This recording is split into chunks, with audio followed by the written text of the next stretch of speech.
दोस्तों आप स्क्रीन पे देख पा रहे हैं एक लाइब्रेरी का काफ़ी इम्पोर्टेंट ये जो टॉपिक है वो रहता है, क्योंकि एग्ज़ाम्स में यहाँ से क्वेश्चन आपको डायरेक्ट 2 या 3 क्वेश्चन देखने को मिलते हैं, जिसका हम बात करेंगे डीडीसी के बारे में। बेसिकली डीडीसी का पूरा नाम डेवी डेसिमल क्लासिफिकेशन होता है।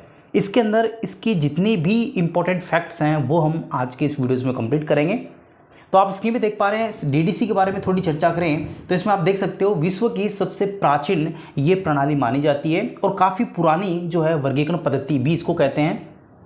व्यापक रूप से उपयोग में ली जाने वाली ये जो टेक्निक्स है लगभग भारत में अगर हम बात करें तो सबसे ज़्यादा जो यूज़ की जाती है लाइब्रेरीज़ में तो वो यहाँ पे सीसी और डीडीसी है। तो काफ़ी पुरानी टेक्निक और काफ़ी प्राचीन ये जो टेक्निक्स है जो वर्गीकरण की विधि है वो मानी जाती है।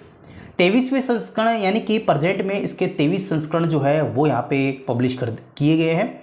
टोटल इसके 23 संस्करण अभी तक पब्लिश हो चुके हैं और 15 एब्डिस्ट्रक्शन है यानी कि संशोधित जो संस्करण है वो यहाँ पे 15 जो है पब्लिश कर दिए गए हैं। 1873 के अंदर इस प्रणाली को तैयार किया गया था, जो कि अमरेस्ट कॉलेज के एक छात्र के द्वारा, जिनका नाम आप देख ही पा रहे होंगे, मेलविल डेवी इनका नाम था। 1876 में इसको प्रकाशित यहाँ पे मेलविल डेवी के द्वारा किया गया। इसका प्रकाशन हाल ही में हम बात करें तो OCLC के द्वारा प्रेजेंट में इसका जो पब्लिकेशन है उसका कॉपीराइट है वो यहाँ पे OCLC के पास में है। यानी जो भी पब्लिकेशन जो है डीडीसी के करने होते हैं तो वो कंप्लीट जो है अथॉरिटी है वो यहाँ पे OCLC के पास में है।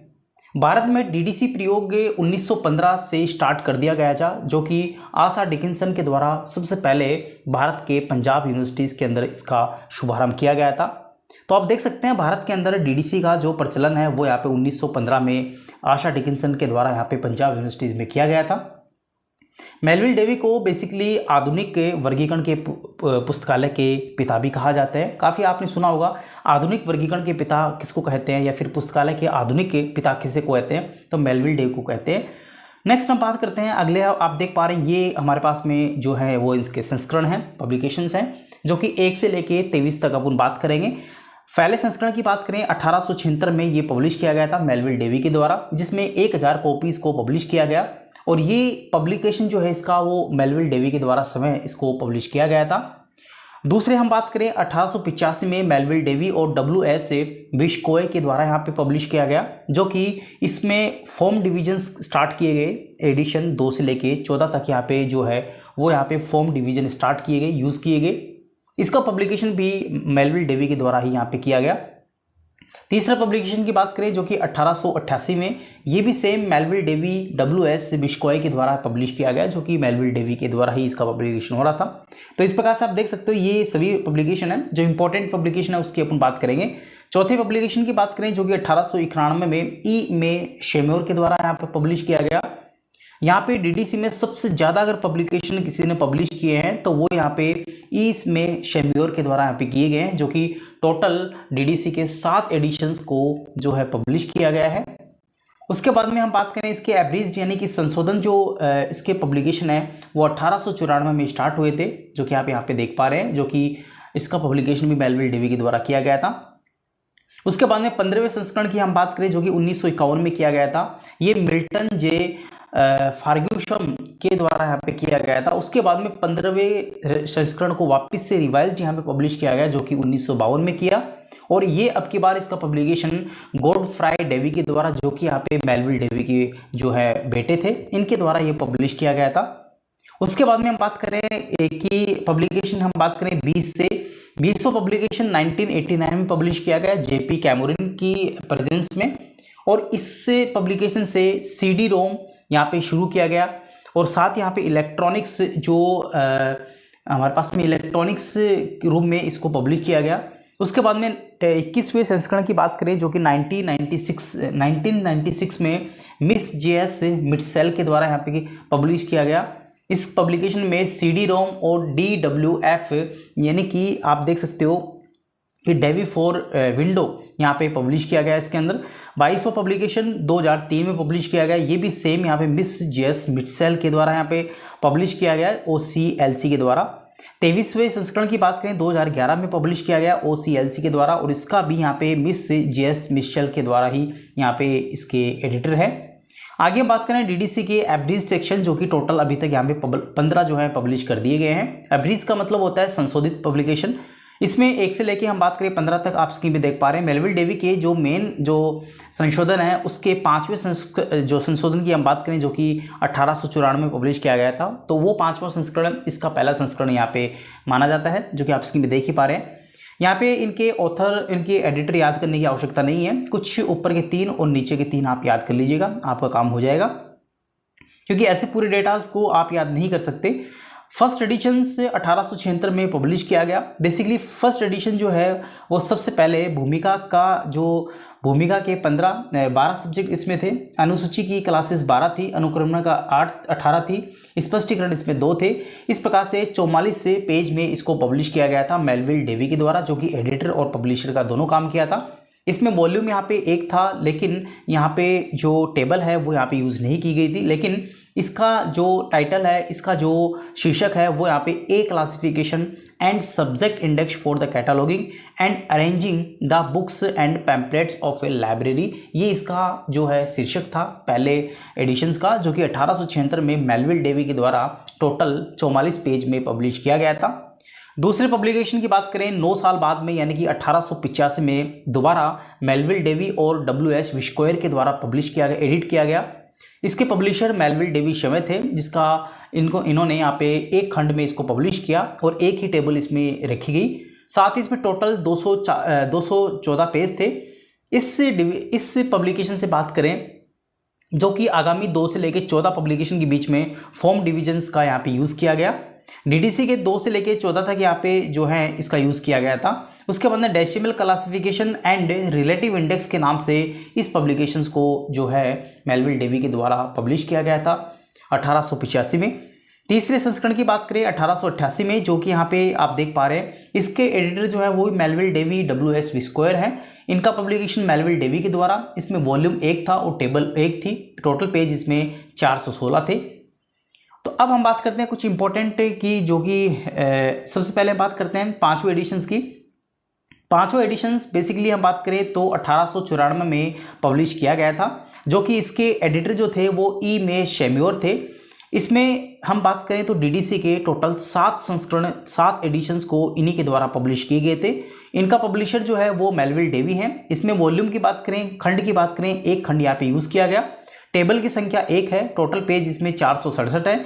और इसी पब्लिकेशन से डीडीसी का संक्षिप्त एडिटर जो है वो यहाँ पे लॉन्च किया गया। संक्षिप्त जो एडिशंस है 1895 से। उसके बाद में यह डीडीसी के 5वें एडिशंस के साथ यहाँ पे पब्लिश होना आरंभ हो गया, संशोधन पब्लिकेशन। आगे हम बात करते हैं नेक्स्ट इंपॉर्टेंट जो हमारे पास में है वो 14th एडिशन है। 14th एडिशन 1942 में पब्लिश किया गया। सबसे पहले यहाँ पे एडिशंस में बॉटनी के लिए जो है अल्टरनेटिव शेड्यूल्स का यूज़ किया गया। फेज रिलेशंस में 11वें संस्करण में आया था, जो कि लेकिन पहला उपयोग है वो 14वें एडिशंस में किया गया। सबसे पहले हम बात करें कि 11वें एडिशंस में अगर हम बात करें तो फेज रिलेशन यहाँ पे आया था, लेकिन इसका यूज जो है वो यहाँ पे 14th एडिशन से शुरू किया गया था। इसके एडिटर की हम बात करें जो कि कॉन्स्टेंटन मेजनी और M.W. गिट्सेल है। और उसके बाद इसके पब्लिशर जो है वो लैक प्लेसिड से क्लब एडिशंस एजुकेशन फाउंडेशन है। इसके टोटल वॉल्यूम जो है एक खंड में इसको पब्लिश किया गया, एक ही टेबल इसकी रखेगी। टोटल 1927 पेजों में इसको पब्लिश किया गया। अगले हम बात करते हैं 13वें एडिशंस को लेके 1932 में पब्लिश किया गया। इसके एडिटर डॉर्केस फेलो एंड M.W. गिट्सेल थे। साथ ही इसके पब्लिशर जो है वो यहाँ पे लैक प्लेसिड्स क्लब एजुकेशन फाउंडेशन के द्वारा इसका पब्लिश किया गया। इसमें टोटल एक टेबल यूज़ की गई और एक ही वॉल्यूम यूज़ किया गया। टोटल 1647 इसमें पेज थे। डीडीसी के 13वें संस्करण में अल्टरनेटिव शेड्यूल्स का प्रयोग किया गया और फॉर्म डिविजन्स के स्थान पे कॉमन सब डिविजन्स का यूज़ भी इसी एडिशन से, इसी पब्लिशर से यहाँ पे स्टार्ट किया गया था। आगे इंपॉर्टेंट पब्लिकेशन जो हमारे पास में 15 है। बेसिकली 15th एडिशंस की बात करें तो 15 एडिशन में आप देख पा रहे हैं स्टैंडर्ड सब डिविजन्स यहाँ पे इसको कहा जाता है। इस एडिशंस को 2 बार इसको पब्लिश किया गया, एक तो 1951 में और दूसरा पब्लिशर जो है वो 1952 में है। पहले जब इसका पब्लिकेशन 1951 में किया गया था तब उसके एडिटर मिल्टन F.J. फॉर्गिसन थे और सेकेंड टाइम जब इसका संशोधित जो 1952 में पब्लिश किया गया, जब उसके जो एडिटर थे वो Godfrey Dewey with new index थे। डीडीसी के एडिशंस से 15 से लेके 23 के बीच में Dewey decimal classification and relative index के नाम से इसको पब्लिश किया गया। डीडीसी में लेखक के नाम से टाइटल के रूप में यहाँ पे इसको शीर्षक में रखा गया। इसके एडिटर जो है वो मिल्टन जे फर्ग्यूसन थे, हालांकि इसकी अपन ने बात कर ली। आगे चलते नेक्स्ट इंपॉर्टेंट जो एडिशंस है वो 16वां एडिशन है। ये 1958 में पब्लिश किया गया। इसको 2 खंडों में 2 वॉल्यूम्स में हमने पब्लिश किया। पहला वॉल्यूम इसका शेड्यूल्स है और दूसरा हमारे पास में जो इसका वॉल्यूम है वो यहाँ पे इलेक्ट्रॉनिक्स इंडेक्स है। इसको यहाँ पे फोनिक्स से शेड्यूल्स से यहाँ पे प्रारंभ किया गया। फोनिक्स से शेड्यूल जो है वो डीडीसी के 16वें संस्करण से शुरू किया गया था, जो कि हमारे पास में 1958 में पब्लिश किया गया। इसके जो एडिटर है वो यहाँ पे बेंजामिन ए क्लस्टर हाइकिंस हैं और इसका पब्लिशर जो लैक प्लेशिड्स क्लब एजुकेशन फाउंडेशन है। टोटल इसमें 2 टेबल्स के यूज़ किया गया और एक यहाँ पे इसमें 2 वॉल्यूम और एक टेबल्स, टोटल इसमें 2429 पेज का जो है वो यहाँ पे इसमें रखा गया। रिलेटिव इंडेक्स का उपयोग यहीं से स्टार्ट किया गया था 16वें एडिशन से। 17th एडिशंस की बात करें 1965 में इसको पब्लिश किया गया। इसमें कॉमन सब डिविजन्स के स्थान पे स्टैंडर्ड सब डिविजन्स का यूज जो है वो यहाँ पे किया गया। इसमें फैसेट्स का भी यहाँ पे उपयोग लिया गया। साथ यहाँ पे स्पेस आइसोलेट्स को ज्योग्राफी टेबल्स में पहली बार इसको 17वें एडिशंस में पब्लिश किया। उसके बाद में बात करते हैं और इम्पोर्टेंट की और चलते हैं जो 20वां एडिशन है। इसको 1989 में इसको पब्लिश किया गया था और बेसिकली इलेक्ट्रॉनिक्स डेवी के रूप में इसको पब्लिश किया गया। पहले एडिशंस जो है इलेक्ट्रॉनिक्स डेवी को ही देन थी, जो कि ELA के द्वारा प्रदर्शित किया गया। 20वें इलेक्ट्रॉनिक्स डेवी जो है CD रोम्स भी यहाँ पे जो है वो पब्लिश की गई। उसके बाद में हम बात करते हैं नेक्स्ट 20वें 21वां, ज़्यादा इंपॉर्टेंट नहीं, 22वां भी, 23वें ये लास्ट हो ही गया। उसके बाद में मैं कुछ इंपॉर्टेंट फैक्ट्स आपको पढ़ा देता हूं ताकि आपको ये एडिशंस अच्छी से कंटेस्ट हो जाएंगे। सबसे पहले हम बात करने जा रहे हैं, जो कि आप स्क्रीन पे देख पा रहे हैं, कि डीडीसी के वॉल्यूम्स की लेके हम बात करें तो डीडीसी में वॉल्यूम जो है एडिशन 1 से लेके 15 जो है वो 1 वॉल्यूम में पब्लिश किए गए थे, 1 खंड में, और 16 से लेके 17 2 वॉल्यूम में, 18 से लेके 19 3 में, 20 से लेके 23 4 में। तो इस प्रकार से 1 2 3 4 आप ऐसे याद कर सकते हो। ये ध्यान रहे डीडीसी के वॉल्यूम है। डीडीसी की टेबल की लेके हम बात करें, जो कि फर्स्ट एडिशन में कोई भी टेबल नहीं थी। 2 से लेके 16 जो एडिशन है उसमें 1 टेबल, 17 से 18 2 टेबल, 19 से 21 7 टेबल और 22 से 23 में वापस से यहाँ पे 6 टेबल्स यहाँ पे पब्लिश की गई। 7 टेबल्स को लेके हम बात कर लेते हैं। यहाँ से भी क्वेश्चन कई बार एग्जाम्स में पूछ ही लेते हैं। जब एग्जाम थोड़ा सा मॉडरेट होता है, पेपर थोड़ा सा टफ टाइप का बनता है, तो यहाँ से क्वेश्चन आपको देखने को मिल जाएंगे। टेबल टोटल हम बात करें डीडीसी में 7 टेबल यूज़ की गई। हालांकि 22वें और 23वें संस्करण में इन टेबल को घटा के 6 कर दिया गया था। पहले यहाँ पे हम बात करें 1 नंबर पे स्टैंडर्ड सब डिविजन्स टेबल ली गई। दूसरे पे एरिया टेबल्स यानी कि ज्योग्राफिकल एरियाज़ को लिया गया। तीसरे टेबल्स जो है वो sub division of individual literature को जो है वो प्रदर्शित करता है। चौथा sub division of individual language को प्रदर्शित करता है। Next racial ethnic national groups को यहाँ पे प्रदर्शित करता है। छठी टेबल जो है वो लैंग्वेज टेबल को, और 7वीं टेबल अभी प्रेजेंट में इसको हटा दिया गया है 22वें 23वें संस्करण में, तो आपको पढ़ने की आवश्यकता नहीं है। तो टोटल हमारे पास में 6 टेबल्स को आपको कंठस्थ एग्जाम्स में पढ़ के जाने हैं। पहली टेबल स्टैंडर्ड सब डिवीजन को, दूसरी टेबल ज्योग्राफिकल एरिया को, तीसरी टेबल इंडिविजुअल लिटरेचर को, चौथी टेबल इंडिविजुअल लैंग्वेज को, 5वीं table racial ethnics national group को, छठी टेबल लैंग्वेज टेबल को। तो इस प्रकार से आपको टोटल 6 टेबल मैंने रिवीजन करवा दी हैं।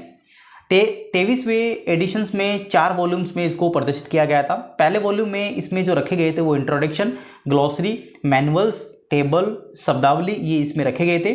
सेकंड वॉल्यूम में शेड्यूल्स रखे गए थे, जो कि 00 से लेके 599 के बीच में, और वॉल्यूम 3 में यहाँ पे 600 से लेके 999। वॉल्यूम 4 में यहाँ पे रिलेटिव इंडेक्स के रूप में यहाँ पे रखे गए थे। तो ये 4 इसके वॉल्यूम थे, जो कि 23वें संस्करण को 4 वॉल्यूम में पब्लिश किया गया था। कुछ इंपॉर्टेंट फैक्ट्स हैं उसकी अपन बात कर लेते हैं। सबसे पहले डीडीसी में फिनिक्स अनुसूची में उन वर्गों को प्रतिनिधित्व यहाँ पे देखने को मिलता है जो पूरी तरह संशोधित है, कंप्लीटली संशोधित है, उनको यहाँ पे फोनिक्स जो शेड्यूल्स हैं जो कि 16वें एडिशन में रखे गए थे उसको यहाँ पे रखा गया था। डीडीसी में मानक उप विभाजन जो है जिसे स्टैंडर्ड सब डिवीजन से पहले 0 अंकन का प्रयोग किया जाता है। डीडीसी में टेबल ऑफ प्रेफरेंसेस को यहाँ पे कंसिस्टेंसी के लिए यहाँ पे यूज़ की जाती है। नेक्स्ट हम बात करें डीडीसी में वर्गों के विभाजन का सबसे पहले फ्रांसिस बेकन के द्वारा यहाँ पे 3 पॉइंटेंस में यहाँ पे इसको पब्लिश किया गया था, आधारित है। डीडीसी में प्रत्यक्ष क्रॉस जो संदर्भ है लिंकों को सिनोनिमस यानी कि इसके पर्यायवाची के रूप में उपयोग किया गया। नेक्स्ट हम बात करें तो यहाँ पे डीडीसी में फर्स्ट एडिशंस की जो टाइटल है वो डेवी के नाम से नहीं की गई थी, हालांकि डेवी का नाम मुख्य पृष्ठ के पीछे रखा गया था। तो पहला शीर्षक जो डीडीसी का है उसमें डेवी का नाम ना लेके शीर्षक के पृष्ठ के नीचे रखा गया था, तो पहले शीर्षक में डेवी का नाम देखने को नहीं मिलता। उसके बाद में नेक्स्ट बात करते हैं OCLC, जिसका पूरा नाम ऑनलाइन कंप्यूटर लाइब्रेरी सेंटर होता है। 1967 में फेडरिक के किलोर के द्वारा यहाँ पे इसको पब्लिश किया गया। इसका हेडक्वार्टर डबलिन ओयो USA में है। इसका एस्टैब्लिशमेंट 6 जुलाई 1967 में किया गया। पहले इसको ओयो कॉलेज लाइब्रेरी सेंटर भी कहा जाता था। OCLC के माध्यम से ऑनलाइन कैटलॉगिंग करने की पहली लाइब्रेरी 26 अगस्त 1971 में ओयो यूनिवर्सिटीज के एल्डन लाइब्रेरी थी। दुनिया भर में किसी भी लाइब्रेरी द्वारा पहली ऑनलाइन कैटलॉगिंग भी इसी को कहते हैं। OCLC 1 अक्टूबर 2015 को अंतिम रूप से कैटलॉगिंग कार्ड मुद्रित किया, प्रिंटेड किया। इसके फाउंडर फेडरिक किलगोर है, साथ ही एडिटर जो है चीफ माइकल पेनेजर है जो कि प्रेजेंट में है। नेक्स्ट स्पेस से OCLC का एक समाचार पत्र है। OCLC दुनिया का सबसे बड़ा पुस्तकालय नेटवर्क कहलाता है। उसके बाद में फेडरिक जी किलोर जो है 1967 से लेकर 1980 के बीच में OCLC के संस्थापक और पहले अध्यक्ष भी रहे। हालांकि इनके जो अन्य अध्यक्ष हैं उसकी अपन बात कर लेते हैं, जो कि रोलेड CW ब्राउन हैं पहले अध्यक्ष, दूसरे अध्यक्ष है वो है KY स्मिथ और तीसरे अध्यक्ष J जॉर्डन और पांचवें अध्यक्ष जो हाल ही में प्रेजेंट में है स्किप प्रिसार्ड है। 2013 से OCLC के वर्तमान में ये अध्यक्ष बने हुए हैं जो कि 5वें नंबर के हैं। OCLC के द्वारा कुछ सर्विस कुछ प्रोडक्ट यहाँ पे जो है वो पब्लिश किए गए। पहला टच पॉइंट है, दूसरा वेब जंक्शन है, VDX है, क्वेश्चन पॉइंट है, DDC है, वर्ड कैट है, फास्ट है, इज प्रॉक्सी है, प्यूरल्स है। तो ये सभी जो है ये कुछ सर्विसेज है OCLC की जो एग्जाम्स में डायरेक्ट पूछते हैं। VDX की फुल फॉर्म की बात करें तो वर्चुअल डॉक्यूमेंट्स एक्सचेंज होता है। इसको इंटर लाइब्रेरी लोन्स के द्वारा सॉफ्टवेयर प्रोडक्ट के रूप में पब्लिश किया गया जो कि UK की कंपनीज हैं। बाद में 2007 में OCLC ने इसको एक्वायर्ड यानी कि ग्रहण कर लिया था। वर्ड कैट का संबंध यहाँ पे यूनियन कैटलॉगिंग से है जो कि सबसे पहले 1998 में इसको पब्लिश किया गया था OCLC के द्वारा, और हाल ही में इसको 2003 में OCLC ने ओपन वर्ड कैट पायलट कार्यक्रम की इसके अंदर रखा है। इसको टच पॉइंट की बात करें OCLC के द्वारा प्रदान की जाने वाली tailor made and user discovery service है। वर्ड कैट में डेटास के साथ विभिन्न पुस्तकालय के प्रबंधन प्रणालियों को जोड़कर इसको बनाया जाता है। क्वेश्चन पॉइंट की बात करें OCLC के द्वारा संचालित एक डिजिटल संदर्भ सेवा है जो कि डिजिटल रेफरेंस सर्विस के नाम से भी जानी जाती है। कॉपीराइट की हम बात करें जो कि 1876 से लेकर 1894 के बीच में कॉपीराइट्स का अधिकार जो है लाइब्रेरी ब्यूरोक्स के पास में था। हालांकि इसका जो इस्टेब्लिश है वो 1876 में मेलविल डेवी के द्वारा की गई थी। वर्तमान में इसके संपूर्ण अधिकार जो है 1895 में मिले हुए हैं। हाल ही में इसके प्रकाशन OCLC के द्वारा किया जाता है। DDC टाइटल नेम्स की हम बात कर लेते हैं। पहला एडिशन जो है वो classification and subject index for the cataloguing and arranging the book and pamphlets of the library. तो पहले एडिशंस को इस शीर्षक से यहाँ पे पब्लिश किया गया था, और एडिशन 2 से लेके 14 तक जो एडिशंस हैं उसको decimal classification and relative index के नाम से पब्लिश किए गए। उसके बाद में 15 से लेके 23 तक जितने एडिशंस हैं DDC के उनको Dewey decimal classification and relative index के नाम से यहाँ पे पब्लिश किए गए। तो आप देख सकते हैं यहाँ पे कि हमारे पास में पहले वाले में तो आपको याद करना है तो आप कर सकते हो पैम्पलेट्स और पैम्पलेट्स के रूप में, और दूसरा डेसिमल और तीसरा डेवी के रूप में। तो इस प्रकार से आप इसको याद कर सकते हो शॉर्टकट में। मेन क्लासेस को लेके हम बात करें 0 से लेके 9, इसमें टोटल डेकाटॉमी के ऊपर ये जो है डिपेंड है, 10 क्लासों में इसको बांटा गया है। फर्स्ट इलेक्ट्रॉनिक्स एडिशन 1993 में इलेक्ट्रॉनिक्स डेवी के नाम से पब्लिश किया गया। सेकंड इलेक्ट्रॉनिक्स एडिशन 1996 में डेवी फॉर विंडोज़ के नाम से पब्लिश किया गया। ऑनलाइन एडिशन 2003 में वेब डेवीज के नाम से पब्लिश किया गया मेन क्लासेस को। वेब डेवी 2.0 रिलीज जो है वो 2011 में रिलीज़ किया गया। आगे हम बात करते हैं सबसे ज़्यादा संपादित करने वाले एडिट करने वाले जो डीडीसी हैं वो 7 टाइम ई में शेम्योर के द्वारा जो है पब्लिश किए गए। डीडीसी में विषयों की मैपिंग्स को आगे बढ़ाने के लिए सामान्य से विशेष के रूप में जो है इसको ध्यान दिया जाता है। डीडीसी में 3 अंकों का यूज़ किया जाता है, बाद में डॉट सिंबल्स को यूज़ किया जाता है, जो कि यहाँ पे आप देख सकते हो कोमा नहीं सो डॉट है। वर्तमान में डीडीसी को डेवलपमेंट्स एंड मैनेजमेंट्स का काम जो है लाइब्रेरी ऑफ कांग्रेस से OCLC LC editorial policy committees के द्वारा किया जा रहा है। डीडीसी के मेन क्लासेस को इंडो अरेबिक नंबर से यहाँ पे डिनोट किया जाता है। फोनिक शेड्यूल्स की बात करें जो कि 16वें जो एडिशंस है उसको लेके यहाँ पे कहा गया। डीडीसी में 0 केवल यहाँ पे इंडिकेटर डिजिट्स के रूप में काम लिया जाता है। मेलविल डेवी फर्स्ट पर्सन थे जिन्होंने अलमारियों में पुस्तकों की व्यवस्था के लिए दशमलव अंश संकेतन का उपयोग किया। डीडीसी प्रणाली का मुख्य और मध्य भाग जो है वो शेड्यूल्स कहलाता है। डीडीसी में विषयों का प्रतिनिधित्व करने के लिए उपयोग में ली जाने वाले संकेतक जो है वो ऑर्डिनल वैल्यूज़ के रूप में इसको यूज़ किए जाते हैं। तो दोस्तों ये हमारे पास में डीडीसी से जुड़े हुए जितने भी कॉन्सेप्ट्स थे वो मैंने आपको कंप्लीट करवा दिए, और जितने भी डीडीसी से क्वेश्चन यहाँ पे बने हैं वो मैंने सारे इसमें कट कॉपी कर दिए हैं। आपको डीडीसी में अगर कुछ पढ़ना है तो आपको इससे ज़्यादा कहीं भी पढ़ने को नहीं मिलेगा।